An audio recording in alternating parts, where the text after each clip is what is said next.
Bismillah ar-Rahman ar-Rahim. I would like to begin by sending my salam and congratulations to our beloved 12th Imam, Imam al-Mahdi, Ajjalallahu ta'ala farajahu sharif. My honorable and respected elders, brothers and sisters, Assalamu alaikum wa rahmatullahi wa barakatuh. I would like to also congratulate each and every single one of you here tonight on the milad and the birth of our 8th Imam Ali ibn Musa al-Rida alayhi salatu wassalam. Before we get into tonight's program, I have a few short announcements to make. So starting tomorrow, the junior camp will begin from August 19th to the 21st. So I highly encourage every one of you, to if you have children under the age of 12 or under the age of 14, ages 9 through 14, to really go to these camps. These are really useful camps for many reasons. One, we'll have honorable guest speakers. The Imam of the center will also be there. Sayyid Mahdi will also be there. But it will be an opportunity for the kids to learn about Islamic principles, to be, amongst their community members and their friends, especially since a lot of our children have non-Muslim friends. It's a good opportunity for them to connect with the community. So that will start tomorrow at 5. So if you can please drop your kids off at the site. It's I believe it's in Orange, which is at the end of Jamboree, and we have flyers outside. If you guys have any questions regarding the camp, Hajj Karim Tai is here. He'll be more than happy to answer any questions you have. Next up, we have the monthly Arabic session this coming Saturday, starting at, I believe, 8 o'clock. We're beginning with 7:45, beginning with Maghrib and Isha prayers, Jama'ah with Imam at the center, Sayyid Mustafa Ghazwini. Next up, a few weeks ago, we started doing the Dua Tawassul programs every Tuesday. So we've been starting it. The first night we had a few people come, and every single week we have more and more. So it'd be really nice if you could also, gather around, so that we can pray this beautiful prayer together. We begin with Salatul Jama'ah, Maghrib and Isha, starting at 7:45. So we would really welcome you. We also have treats and desserts for the people who come. So it's really fun. Lastly. So as a lot of you may know, we about a year and a half ago, we started this rose project where we would tie hadiths to roses and distribute them, in shopping centers and malls. I believe about 7-8 months ago, we stopped doing that. Alhamdulillah, we had really great results passing out roses. We had great reception, but the goal was to maximize our efforts. We wanted to do something that would get the word out a lot more and more efficiently, especially nowadays because we have a lot more Islamophobia and in the media, due to some political candidates who are running for office. So it was really important for us to think, how can we really get the message across? How can we get our non-Muslim American, fellow citizens to really understand that Islam has nothing to do with extremism or terrorism or anything that they see in the Middle East or, in countries like here or Paris. So we started this social media campaign where we have this page called Muslims for Peace, Unity and Understanding, where we share the hadiths of the Imam, the Prophet, peace be upon him, and the Imams, in hopes to educate the people, because every one of us has a duty in educating and raising awareness. We can't just sit aside and complain and say that the media has too much money. So we have a duty and responsibility too. Alhamdulillah, by the grace of Allah subhanahu wa ta'ala and the du'as of the Ma'sumin alayhim as-salam, we've also had enormous success with that. One hadith which a lot of you know, the one from Imam Ali alayhi salam, where he says there are people of two types. Either they're your equals in, either they're your brothers in humanity or your equals. Either they're your brothers in faith or equals in humanity. We have been able to advertise these images with these hadiths, and we have over 50,000 likes and over 500 shares all over the world. And we ask you to help us and contribute in any amount that you can so that because it does cost money to post and advertise these hadiths. And inshallah, we're looking to continue to strengthening our media, because media is definitely something really important that unfortunately we're not utilizing enough. So we hope to be more active in media. So if you have any questions, if you want to participate, if you want to donate, please see either myself or Haj Samir. Or if you have any further questions, I'd be more than happy to explain and answer any questions that you have. So feel free to ask me or Haj Samir, because he's also very familiar with the initiative. We will begin the program inshallah with the recitation of the Holy Quran. So please help me welcome our honorable and dear brother Haj Samir Amiri to the podium with a loud salawat ala Muhammad wa ali Muhammad.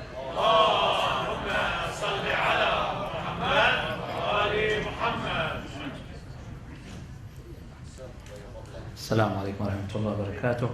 For those of you, dear brothers and sisters, who want to follow with us the recitation of the Holy Quran, it's going to be Surah Al-Imran, ayah number 61 to 66, inshallah. Salli ala Muhammad wa ali Muhammad. Allahumma salli ala Muhammad wa ali Muhammad. A'udhu billahi minash shaitanir rajim. Bismillahir rahmanir rahim. وهو القاهر فوق عباده ويرسل عليكم حفظة حتى إذا جاء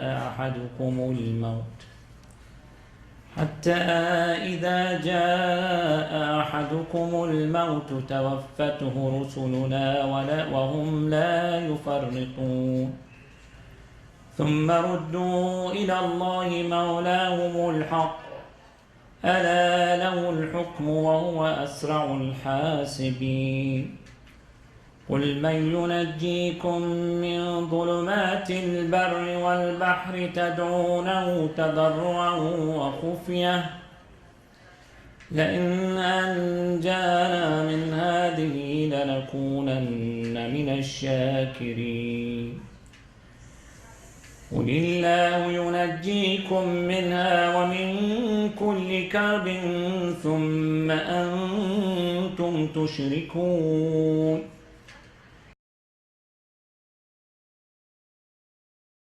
من فوقكم أو من تحت أرجلكم أو يلبسكم شيعا ويذيق بعضكم بأس بعض انظر كيف نصرف الآيات لعلهم يفقهون صدق الله العلي العظيم.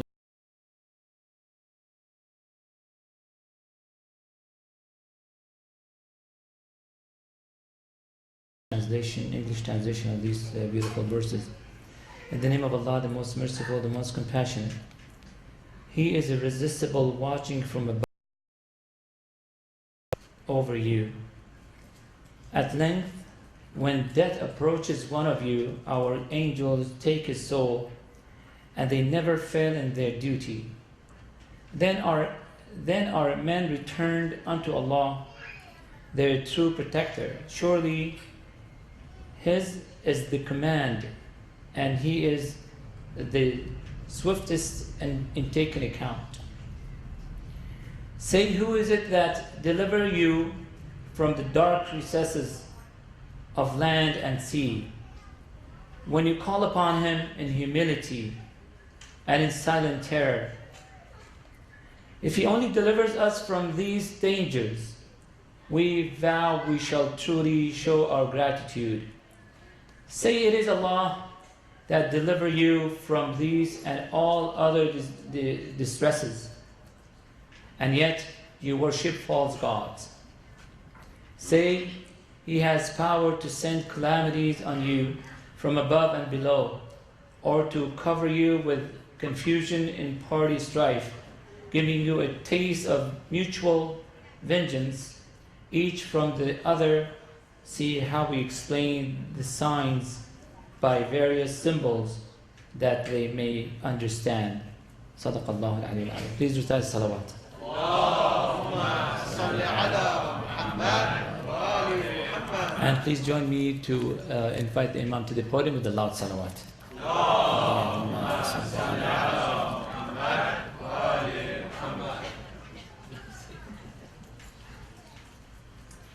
Assalamu alaikum jami'an wa rahmatullahi wa barakatuh. And congratulations to all of you and us and the Islamic Ummah on the occasion of the birthday, on the 11th of Dhul Qa'dah, the birthday of the 8th leader and Imam of the school of Ahlul Bayt and successor to the Prophet, Al-Imam Abu al-Hasan Ali ibn Musa al-Rida alayhi salatu was-salam.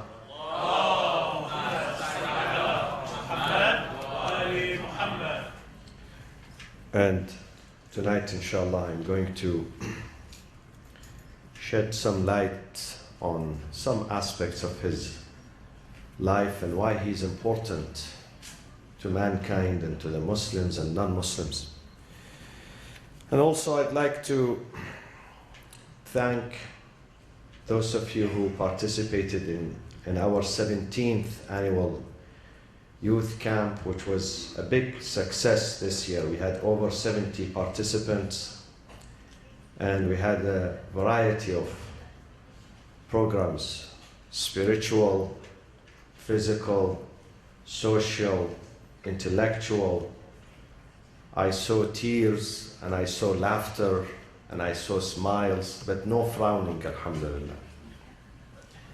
And they really enjoyed that, and this is all because of many leaders among you. Among them is Ali Tahrani, who's sitting here. We are proud of him and his leadership. Again, Sister Arzuya Sa'i was a rising star this year at this camp with her poetry, with her contributions, intellectual contributions, enriching the debate and the discussion. And Layla Hashimi was a leader, good leader, Mahdi Muqaddam Zada, and many others, many others. And tomorrow we have another camp, this time, as Brother Human mentioned, for those who are below the age of 14, which is going to be not far from here, in a very good location in Irvine. The location is in the heart of Irvine, but when you go there, you think that you are in the countryside. It's very beautiful surroundings. So encourage your young ones to go there to learn and get inspired. We must provide this opportunity for our young ones. If we don't do, we're going to lose them. We're going to lose them. That's a good opportunity for them to reconnect with their Islam, with their Lord, with their Prophet, with Ahlul Bayt alayhim as-salam, and build these bonds of brotherhood and sisterhood and friendship with their peers. So encourage them to go there.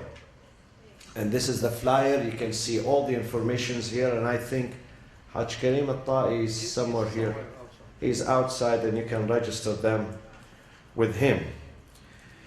And last but not least, يوم السبت عندنا الجلسة العربية بإذن الله في الساعة 7:45. And I'd like also to congratulate one of our very active and very dedicated young members of our community for his wedding and for his marriage, and this is Arfan Karmali. Can you stand, Brother Arfan? He's just recently got, say salawat for him. And his wife is somewhere sitting. I hope she's not missing tonight. Where is his wife? Can you stand, sister, and say salawat for her?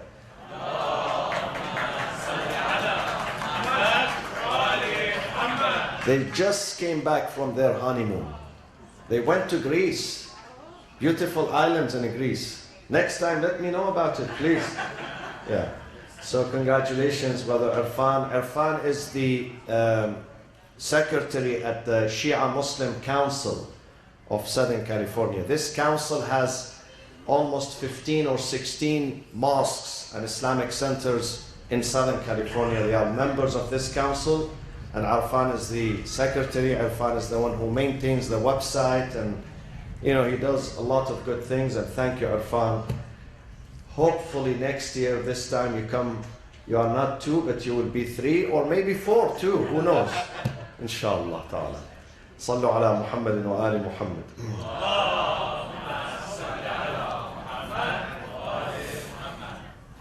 بسم الله الرحمن الرحيم. الحمد لله رب العالمين. والصلاة والسلام على سيدنا محمد وأهل بيته الطيبين الطاهرين. وأصحابه المنتجبين ومن تبعهم بإحسان وإيمان إلى يوم الدين. أعوذ بالله من الشيطان الرجيم. بسم الله الرحمن الرحيم. ألم تر كيف ضرب الله مثلا كلمة طيبة كشجرة طيبة أصلها ثابت وفرعها في السماء.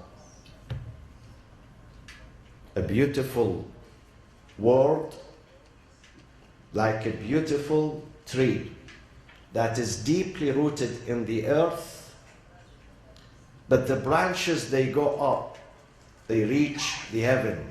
أصلها ثابت وفرعها في السماء تؤتي أكلها كل حين بإذن ربها. Its own fruits are produced every minute, and these fruits are the fruits of knowledge and wisdom and enlightenment. And this tree is Rasulullah sallallahu alayhi wa sallam and his family, Ahlul Bayt alayhim as-salam. تؤتي أكلها كل حين بإذن ربها ويضرب الله الأمثال للناس لعلهم يتفكرون. And the Lord provides these parables for mankind, so they may reflect on these parables. The 8th Imam of the school of Ahlul Bayt, he lived only for 55 years.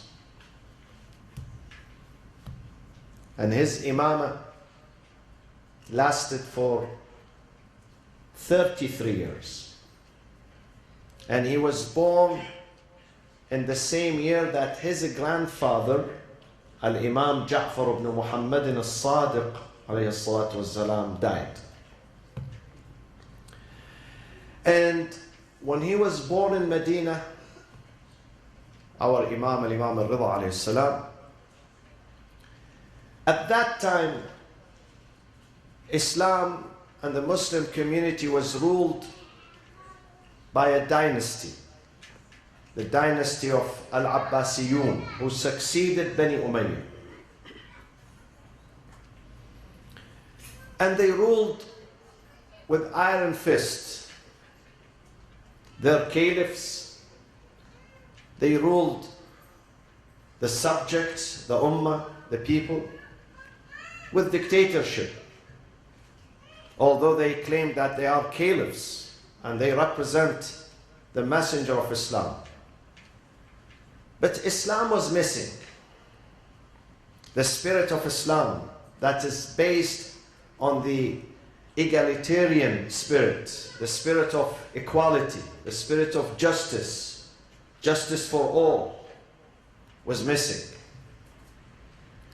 Islam was only a name, but not a substance. Not a substance. Their reign started with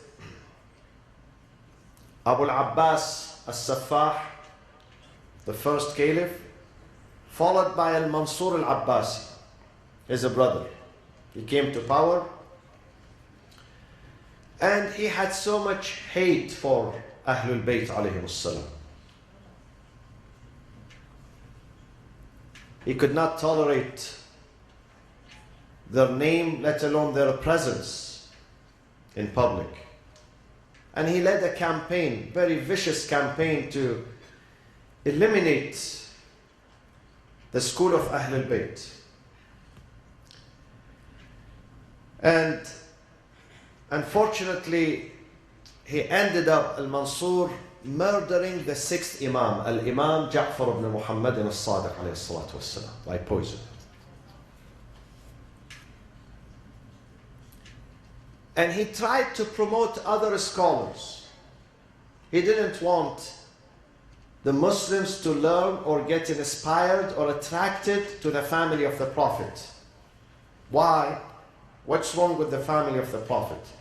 Because if people see the truth, if people see Imam al-Sadiq, Al-Imam al-Kadhim, Al-Imam al-Rida, and other Imams, if they see that they are men of piety, men of righteousness, men of good manners and knowledge, then definitely people would reject others. They would reject tyrants and dictators. Always remember, always the tyrants, they cannot tolerate the good people, good leaders, because they see in them a threat to their regime, to their political system. So either they keep them under house arrest, as the case with Imam al-Sadiq, or in the prison, as the case with his son Imam al-Kadhim, who was imprisoned for 13 years. The father of Imam al-Rida was imprisoned for 13 full years between Medina, Basra, and ultimately he died in Baghdad. He died in the prison. So after Mansur came Harun al-Abbasi, and he led the same campaign, and he was even worse to Ahlul Bayt. You know what Harun did? Harun demolished the grave of Imam Hussein alayhi salam. He destroyed the grave because he could not stop the waves of the pilgrimage, the Zuwar, who used to travel long distances to visit the shrine of Imam Hussein in Karbala. Harun could not tolerate that. So he decided that the best thing is to completely destroy the grave, so people go to nowhere, they don't find it. And he thought that that's the way to make people forget about something called Ahlul Bayt. But he was wrong. He was wrong, because this book says, يُرِيدُونَ لِيُطْفِئُوا نُورَ اللَّهِ بِأَفْوَاهِهِمْ. Some people think that they can extinguish the light of the Lord with their mouth. وَيَأْبَى اللَّهِ. But God refuses but to spread His light further and further. وَيَأْبَى اللَّهُ إِلَّا أَن يُتِمَّ نُورَهُ. That was the case with Harun. And after Harun had 3 children. I mentioned their story maybe 2-3 years ago here at this podium. Each son was from one wife. One of his wives was Arab. One of his wives was Turk. And the third was Persian. The one that was Arab from Al-Amin, from his wife Zubaydah. The one that was Persian was Al-Ma'mun, his mother was from Khurasan, and the one that his mother was Turk was Al-Mu'tasim. And those sons were rivals among themselves. And they started after the death of their father, when Harun died. Those 3 brothers, they started a fight among themselves as who to lead the nation after the father, which led into a very violent consequences. As a result of their fightings, Al-Amin was killed, murdered, and imagine they put his head in a dish and they presented the dish to his brother Al-Ma'mun as a gift. They said, this is a gift to you, we murdered your brother. Subhanallah. When the intention are evil, not good, when people hijack power and their intention is evil, they are ready to kill their own brothers and sisters and fathers and mothers. And this is what happened during Bani Abbas. Al-Ma'mun came to power. Al-Ma'mun had more intelligence than his brothers. And then he realized that the best way to bring stability to the Islamic Ummah, Islamic nation, is to advocate the cause of whom? The cause of Ahlul Bayt. Why? Because Imam al-Rida alayhi salam at that time and his father, they were very popular. People realized that those, the family of the Prophet, those are the ones that God says about them, إنما يريد الله ليذهب عنكم الرجس أهل البيت ويطهركم تطهيرا.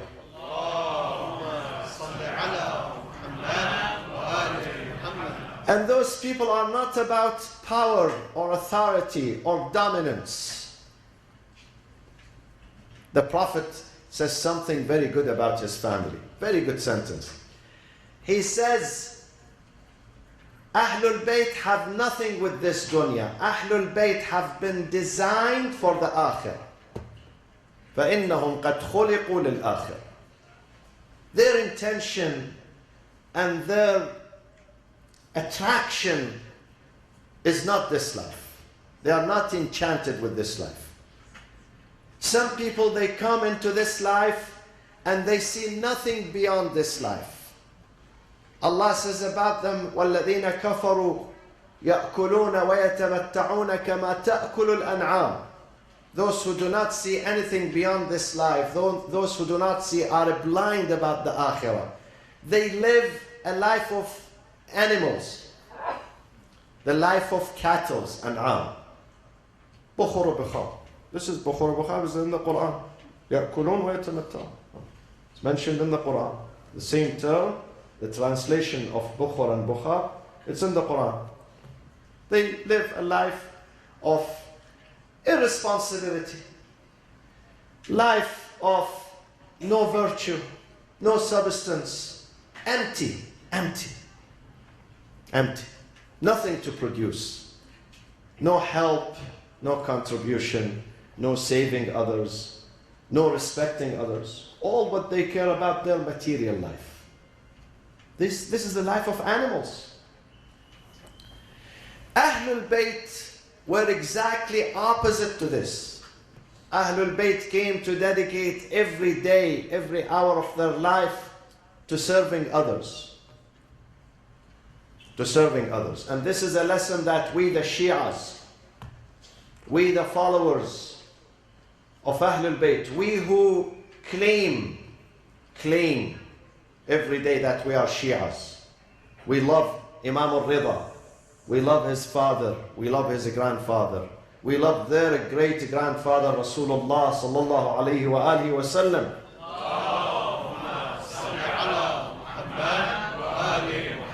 This is what we should learn. I always say to my own self, I have to ask myself this question every morning when I wake up. I should ask myself, Mustafa, what is your contribution to your community? What is your contribution? If you die today and you go back to your Lord and you stand before Him and He asks you, tell me, what did you do? What did you do in your community? What is the answer? We have to provide an answer. I can't just tell him I prayed 5 times a day. He says the prayers was for you. I can't tell him I was fasting every Ramadan. He says the fasting was for you. I can't tell him I went to Hajj and I went to this, and he says these were for you. Tell me what. We have to have an answer. Did you save someone? Did you guide someone? Did you bring happiness to the heart of someone who's distraught and confused? Did you bring a smile to some orphans? To some families who have no relief? Did you bring medicine to someone who is sick? Did you bring a meal to someone who is hungry? What is your contribution? We have to learn this from Ahlul Bayt alayhimus salam. Ahlul Bayt who gave everything, their money, their wealth, their homes, their knowledge, and their blood to save others. That is their contribution. And therefore, people were attracted to them. Definitely when you do good for the sake of God, the good people are going to be attracted to you. They're going to value this. They're going to see the difference between someone who comes to serve and someone who comes to exploit. There is a difference. A good ruler, a good hakim, a good president is the one who comes to serve. The bad one, he comes to exploit, to dominate, not to serve. That's the difference. So, Harun was very smart. He said, for me to bring stability to my country, and at the time of Ma'mun, Ma'mun was very smart.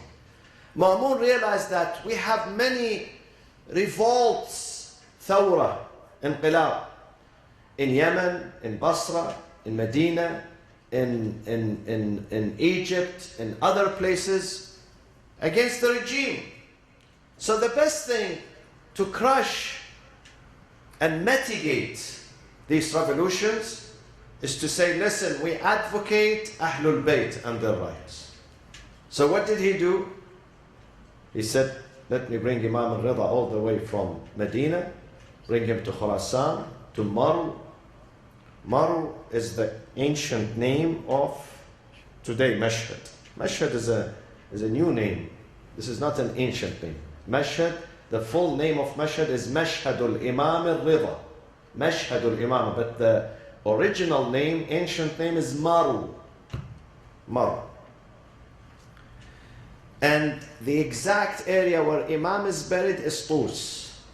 Tus is the name of the neighborhood. Maru is the city. Khurasan is the province. So he said, let me bring him and appoint him as a crown prince, Waliyul Ahd, to tell the Muslims that I love Ahlul Bayt. And what do you want stronger than this?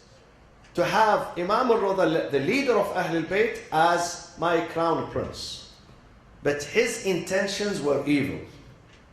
He didn't love the Imam. But he had no choice. He wanted the Imam to support his regime. He was very intelligent. But the Imam refused. Ahlul Bayt are not enchanted by the seat, by the government. They don't want to be caliphs or a crown prince or wazir or this or that. Ahlul Bayt, God has given them the highest position, the highest title. So the Imam refused. Ma'mun said, listen, when he was negotiating with this issue with the Imam and trying to convince him, and the Imam kept refusing, he said, listen, if you don't accept, then the other choice is death. He threatened him with death. And ultimately he killed the Imam. He summoned him from Medina to Khurasan, and the Imam lived the last 3 years of his life. He was 52 when he left Medina to Khurasan, and the day he died, he was 55. So he lived the last 3 years of his life in Khurasan, who received the Imam.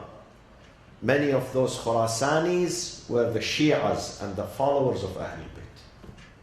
When he arrived into that province, men, women, children, rich, poor, they poured into the streets to welcome the Imam. The grandson of Rasulullah sallallahu alayhi wa sallam is traveling the farthest point from Medina. Mashhad is the farthest point. At that time was the farthest point. No other Imam of Ahlul Bayt had traveled that distance until that day. Imam Ali traveled to Kufa, but Kufa is halfway through. Khurasan is much further to the east. And in each city, Look at the contribution of the Imam. In each village, in each city that the Imam passes by or stops to rest between Medina and Khurasan, people would gather to welcome him and to listen to his wisdom and his knowledge. People come with the questions, Ya ibn Rasulullah, O the son of the Prophet, we want you to stay here. We have questions we want to answer. Al-Ma'mun, he wanted to keep the Imam there under house arrest, but then he realized he did something wrong. He should have kept him in Medina, because people outside Medina now they started realizing that Ahlul Bayt are the household of ilm and knowledge. Ahlul Bayt, the Imams of Ahlul Bayt are the inheritors of the ilm and the knowledge and the wisdom and the fiqh of their grandfather Rasulullah sallallahu alaihi wasallam.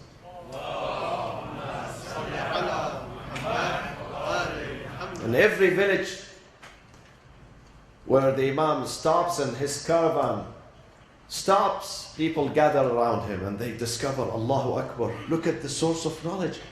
This man should be the leader, the caliph, not Ma'mun. Until he arrived in Khurasan and he was put under house arrest, and the caliph forced him to marry his daughter. Al-Ma'mun al-Abbasi, he forced the Imam to marry his daughter. Why? Because at that time they did not have devices, spying devices to install, wiretapping.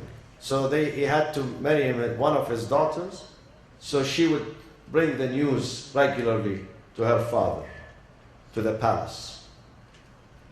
And she was the source, unfortunately, she was the agent who ultimately put the poison in the food, and she presented to her husband,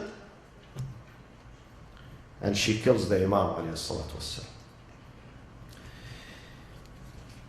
The Imam has many beautiful hadiths. One of the best ahadith narrations of the Imam is the following one that I will conclude inshallah. Spend a few minutes on this, because I found this hadith in particular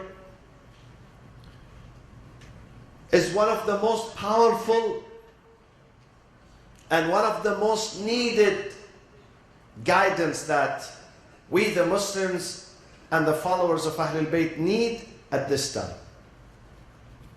He was asked, Ya ibn Rasulullah, what is Iman? Now we know Islam is simple. Islam, the literal meaning of Islam is submission. Submission to the will of God. How do you become a Muslim? It's very easy. Any person genuinely testify and witness that there is no God but God and the Prophet is the messenger of God, he becomes automatically, he or she would become a Muslim. But the Quran says there is a big difference between being a Muslim and being what? A mu'min. قالت الأعراب آمنا. Allah says some of those Bedouins in the desert, they come to the Prophet, they say, we are mu'mins. No, tell them you are not mu'mins, you are just Muslim. In order for you to be a mu'min, you have to do much more than that. Much more. Not just two testimonies with your tongue. You have to practice. You have to practice and then you become mu'min. قالت الأعراب آمنا قل لم تؤمنوا ولكن قولوا أسلمنا. Say I am a Muslim, don't say I'm a mu'min. There is a big difference. So the Imam was asked, Ya ibn Rasulullah, Imam al-Rida alayhi salatu wassalam, what is your definition of Iman? Listen to what he says, how he defines Iman. And then I have to think about this day and night. Am I one of them? Do I have these four or I don't? This is self-examination. Let's examine what he says about Iman. He says, Al-Imanu ala arba'ati arkan. Iman has four foundations. The first foundation, At-tawakkulu ala Allah. Let me look at myself. Do I have tawakkul? What does tawakkul mean? Tawakkul means I put my trust in God.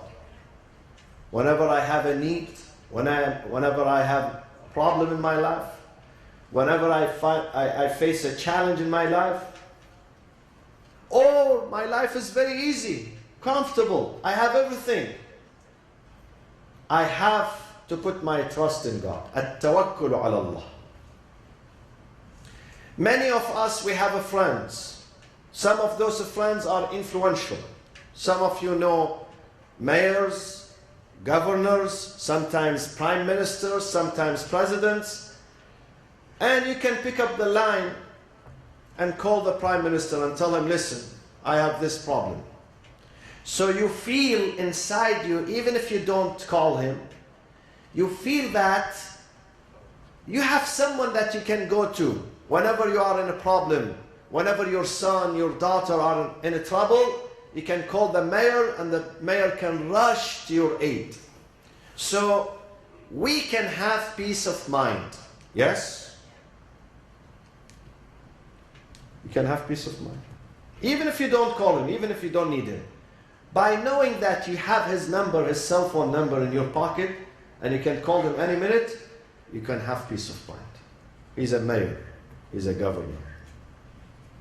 Now, take this example to the mayor of all mayors, to the governor of all governors, to the president of all presidents, Allah subhanahu wa ta'ala.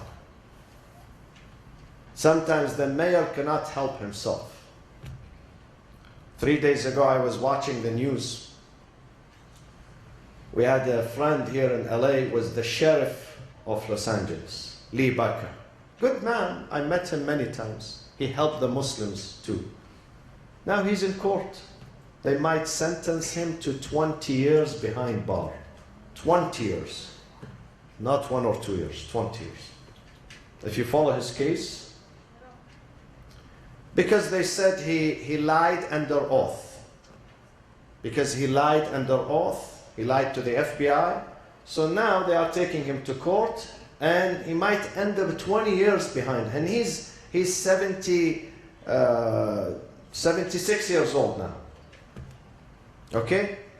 So sometimes they take the president, the mayor, the governor, they take them to court. They are in a problem. They need someone to help them. But Allah does not need anyone to help him. Ya ayyuhan nas, O mankind, listen. Antumul fuqara'u ila Allah. You are the one who needs God. God does not need you. So when you have tawakkul, true trust in God. The true trust means that I do my part and I leave God's part for Him to do. This is tawakkul. Some people, they don't do anything and they put their trust in God. God says, no, hold on. You have something, you have a share to do. Do your share and leave me my share. I'll take care of my share. This is Iman. This is the first foundation. The second foundation. Al-Rida biqada'illah. Al-Rida biqada'illah. To have acceptance of God's decree. God tests us every day. Every day it's a day of test for us. One day God gives us health. Another day He decides to take some of this health away from us. One day He gives us food. Another day He decides to take some of this food away from us. One day He gives us children. Another day He decides to take one of them away from us. I had a friend who called me yesterday. His wife was pregnant. They were expecting a baby boy, and she gave miscarriage. He was sad, and I was sad with him, but I said to him, listen, this is a gift from God. God knows whether he should continue this gift or withdraw it. He knows. He's testing you. And sometimes God says, we take one gift from you, we give you 2 more gifts, 3 more gifts. ما ننسخ من آية أو ننسها نأتي بخير منها أو مثلها ألم تعلم أن الله على كل شيء قدير. So we have to accept. We should not complain. A mu'min, a true mu'min who says, Alhamdulillah, God knows the best. He gave me this for a while, now He wants to take this away from me. He knows the best. God is merciful. This is the second. The third, التسليم لأمر الله. Taslim is to surrender. Taslim is not to argue with God. Taslim is not to fight with God. Taslim is to submit to God. This is taslim. We have to accept what God commanded us to do. Some of these things are easy, some of them are difficult. But we have to accept. We should not argue with God. If I am supposed to argue with Him every single day on every issue, then this is not surrenderance. This is not taslim. I'm trying to tell Him, listen, sometimes I have more wisdom than you, astaghfirullah. At-taslim li-amrillah. Surrender. Surrender. One of the examples of taslim, where is it? Can you tell me? Very powerful example. Very, very, very powerful in this book. Very powerful. And we remember it every year. All the Hujjaj, they remember this. فَلَمَّا أَسْلَمَا وَتَلَّهُ لِلْجَبِينِ وَنَادَيْنَاهُ أَنْ يَا إِبْرَاهِيمَ قَدْ صَدَّقْتَ الرُّؤْيَا. 86 years this man is waiting for a son. 86 years. Can you imagine? He reached the age of 86. God gave him Ismail. Ismail now becomes 11 years old. The father has just started enjoying his time with his son, Ismail, taking him with him out, All of a sudden, he sees in the dream, God says to him, I want you to murder your son. And immediately the father wakes up in the morning and he doesn't tell his wife, Hajar. He goes right away to the son. He takes him with him outside the house. They walk outside. While they were outside, he says to him, God asked me to murder you. What do you think? فَلَمَّا بَلَغَ مَعَهُ السَّعْيُ قَالَ يَا بُنَيَّ إِنِّي أَرَى فِي الْمَنَامِ أَنِّي أَذْبَحُكَ فَانظُرْ مَاذَا تَرَى. What do you think? He didn't say him, I must. He was asking his son, who's 11 or 12. فَانظُرْ مَاذَا تَرَى. See what you see. Tell me what you think. The son who's only 11, he said, Daddy, don't do these crazy things. Please, I'm your son. Don't murder me. This is wrong. The son immediately said, قَالَ يَا أَبَتِ افْعَلْ مَا تُؤْمَرُ. If this is the commands of God, why do you ask me? Why do you have to do that? Of course you have to do that. This is taslim. This is taslim.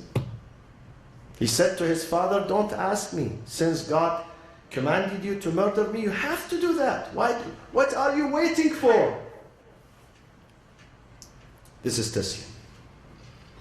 Now, God does not want us to murder our kids, definitely. This was imtihan, a test for Ibrahim. Ibrahim was something else. Ibrahim is the patriarch, the leader of all the Anbiya.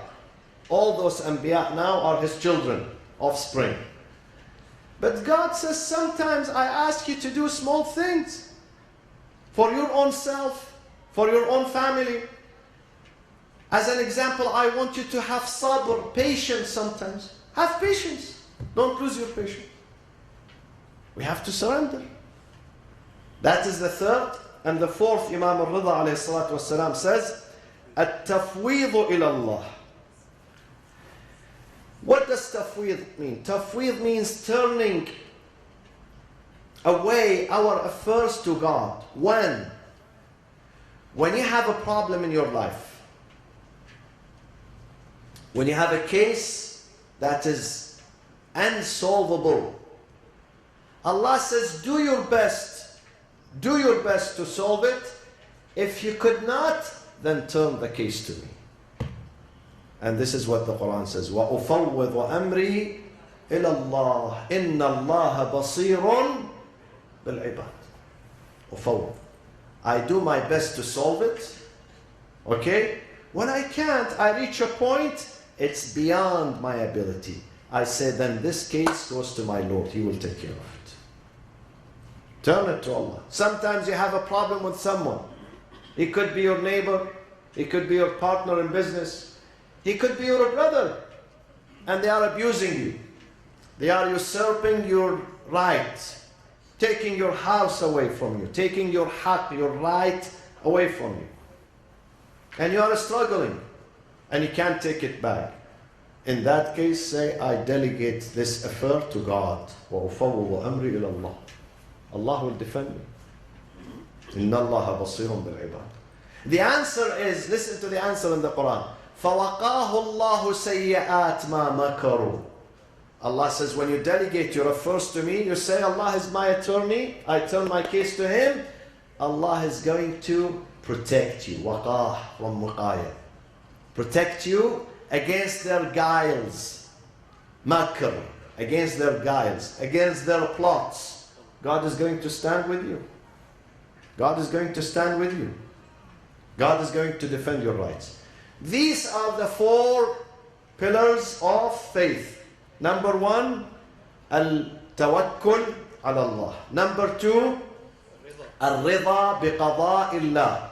Number 3, al-taslimu li'amri Allah. And number 4, tafweed al-amri ila Allah wa ufawwid amri ila Allah.